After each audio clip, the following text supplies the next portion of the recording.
Hi, I'm Karlea with PSTC, and your 2-minute training starts right now. Let's talk a little bit about thinking outside of the box and unique calls that you might receive. Everybody on a daily basis handles chest pains, sick persons, vehicle accidents. But what happens when you get that call of, say, someone stuck in a piece of farm machinery? What do you do and who do you turn to? This is where you need to think outside of the box.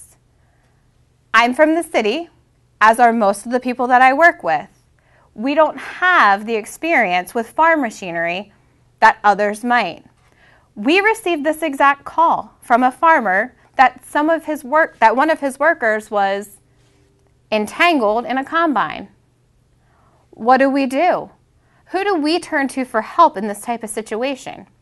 Luckily that day, we had one person working that had experience with farm machinery. Their suggestion? Call the dealership. We called up our local dealership. They were more than willing to assist.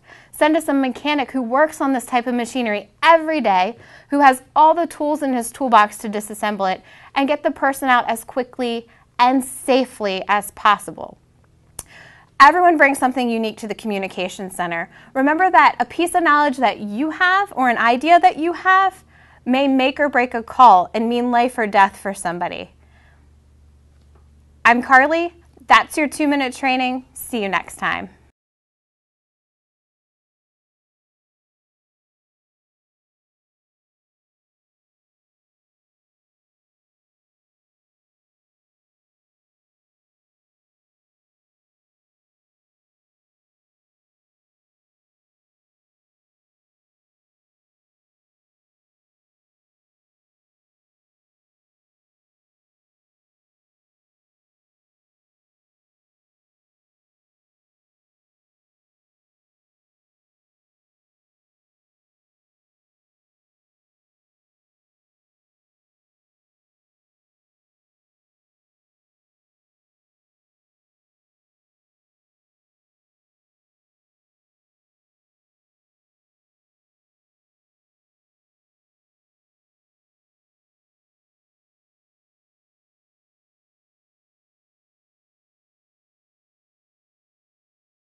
I'm John with PSTC, and your 2-minute training starts now.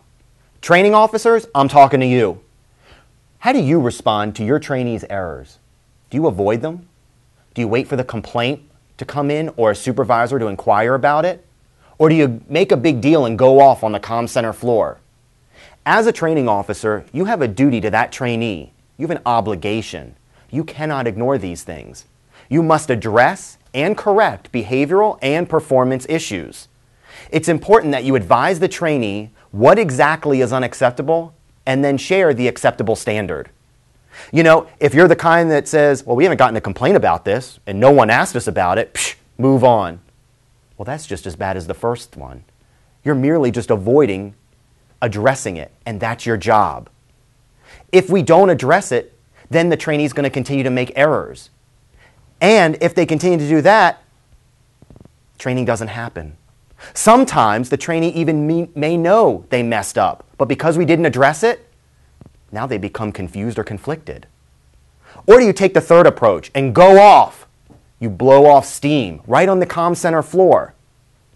Before we do that, we need to ask ourselves, was this material instructed properly? Did the trainee even make an effort? You know, it's important not to overreact to the small errors.